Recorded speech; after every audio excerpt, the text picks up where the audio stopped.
ভাইরা, এই মুহূর্তে আমি অবস্থান করছি ঢাকা বিশ্ববিদ্যালয়ের আলী ভাস্কর্যের পাদদেশে।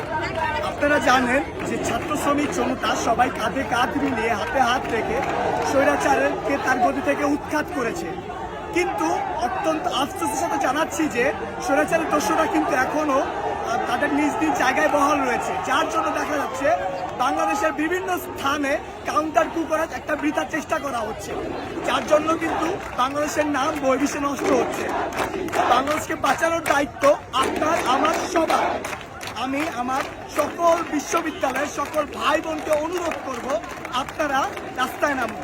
যদি সম্ভব হয় আজকে একটি প্রতিবাদ মিছিল করুন কাউন্টার কুয়ের বিরুদ্ধে, এবং আগামীকালকে থেকে আমি মোহাম্মদ মেহেদী হাসান সহ সমন্বয় বৈষম্য বিরোধী ছাত্র আন্দোলনের ঘোষণা করছি যে আগামীকালকে সকাল থেকে আপনারা বাংলাদেশের প্রত্যেকটি স্থানে নেমে যান, এবং এই যে কাউন্টার কু করার বিতা ষড়যন্ত্র বাংলাদেশে রচিত হচ্ছে এটি আপনারা রুখে দেন।